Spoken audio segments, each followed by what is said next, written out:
Chapter 25. Presently we left him. Dirk was going home to dinner, and I proposed to find a doctor and bring him to see Strickland. But when we got down into the street, fresh after the stuffy attic, the Dutchman begged me to go immediately to his studio. He had something in mind which he would not tell me, but he insisted that it was very necessary for me to accompany him. Since I did not think a doctor could at the moment do any more than we had done, I consented. We found Blanche Stroeve laying the table for dinner. Dirk went up to her and took both her hands. "Dear one, I want you to do something for me," he said. She looked at him with the grave cheerfulness which was one of her charms. His red face was shining with sweat, and he had a look of comic agitation, but there was in his round, surprised eyes an eager light. "Strickland is very ill. He may be dying. He is alone in a filthy attic, and there is not a soul to look after him. I want you to let me bring him here." She withdrew her hands quickly. I had never seen her make so rapid a movement, and her cheeks flushed. "Oh, no. Oh, my dear one, don't refuse. I couldn't bear to leave him where he is. I shouldn't sleep a wink for thinking of him. I have no objection to your nursing him." Her voice was cold and distant. "But hell die. Let him." Stroeve gave a little gasp. He wiped his face. He turned to me for support, but I did not know what to say. "He's a great artist. What do I care? I hate him." "Oh, my love, my precious, you don't mean that. I beseech you to let me bring him here. We can make him comfortable. Perhaps we can save him. He shall be no trouble to you. I will do everything. Well, make him up a bed in the studio. We can't let him die like a dog. It would be inhuman. Why can't he go to a hospital?" "A hospital? He needs the care of loving hands. He must be treated with infinite tact." I was surprised to see how moved she was. She went on laying the table, but her hands trembled. "I have no patience with you. Do you think if you were ill he would stir a finger to help you? But what does that matter? I should have you to nurse me. It wouldn't be necessary. And besides, I'm different. Am not of any importance. You have no more spirit than a mongrel cur. You lie down on the ground and ask people to trample on you." Stroeve gave a little laugh. He thought he understood the reason of his wife's attitude. "Oh, my poor dear, you're thinking of that day he came here to look at my pictures. What does it matter if he didn't think them any good? It was stupid of me to show them to him. I dare say they're not very good." He looked round the studio ruefully. On the easel was a half-finished picture of a smiling Italian peasant, holding a bunch of grapes over the head of a dark-eyed girl. Even if he didn't like them, he should have been civil. He needn't have insulted you. He showed that he despised you, and you lick his hand. "Oh, I hate him. Dear child. He has genius. You don't think I believe that I have it. I wish I had, but I know it when I see it, and I honor it with all my heart. It's the most wonderful thing in the world. It's a great burden to its possessors. We should be very tolerant with them and very patient." I stood apart, somewhat embarrassed by the domestic scene, and wondered why Stroeve had insisted on my coming with him.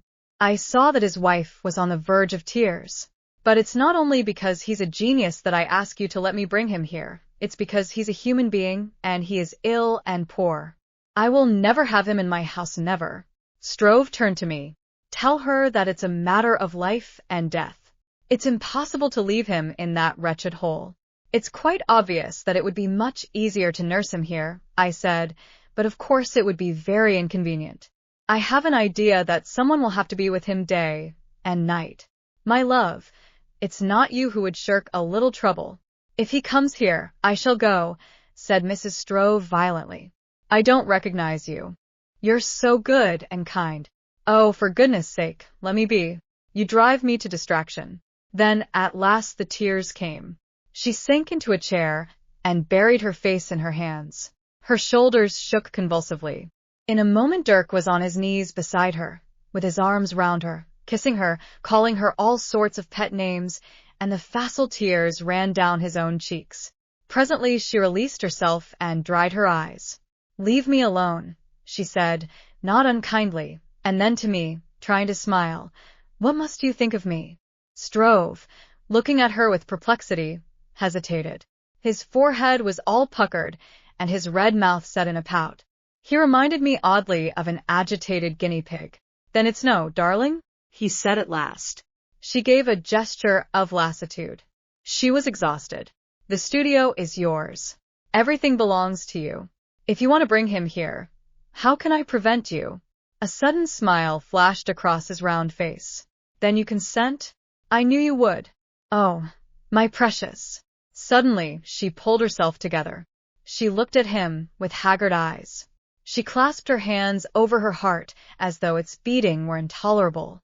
Oh, Dirk, I've never since we met asked you to do anything for me. You know there's nothing in the world that I wouldn't do for you. I beg you not to let Strickland come here. Anyone else you like. Bring a thief, a drunkard, any outcast off the streets, and I promise you I'll do everything I can for them gladly. But I beseech you not to bring Strickland here. But why? I'm frightened of him. I don't know why, but there's something in him that terrifies me. He'll do us some great harm. I know it. I feel it. If you bring him here, it can only end badly. But how unreasonable. No, no. I know I'm right. Something terrible will happen to us. Because we do a good action? She was panting now, and in her face was a terror which was inexplicable. I do not know what she thought. I felt that she was possessed by some shapeless dread which robbed her of all self-control. As a rule, she was so calm. Her agitation now was amazing. Stroeve looked at her for a while with puzzled consternation. You are my wife. You are dearer to me than anyone in the world. No one shall come here without your entire consent. She closed her eyes for a moment, and I thought she was going to faint. I was a little impatient with her. I had not suspected that she was so neurotic a woman. Then I heard Stroeve's voice again. It seemed to break oddly on the silence. Haven't you been in bitter distress once, when a helping hand was held out to you? You know how much it means. Couldn't you like to do someone a good turn when you have the chance? The words were ordinary enough, and to my mind there was in them something so hortatory that I almost smiled. I was astonished at the effect they had on Blanche Stroeve. She started a little, and gave her husband a long look. His eyes were fixed on the ground. I did not know why he seemed embarrassed. A faint color came into her cheeks, and then her face became white more than white, ghastly. You felt that the blood had shrunk away from the whole surface of her body, and even her hands were pale. A shiver passed through her. The silence of the studio seemed to gather body, so that it became an almost palpable presence. I was bewildered. Bring Strickland here, Dirk. I'll do my best for him. My precious, he smiled. He wanted to take her in his arms, but she avoided him. Don't be affectionate before strangers, Dirk, she said. It makes me feel such a fool. Her manner was quite normal again, and no one could have told that so shortly before she had been shaken by such a great emotion.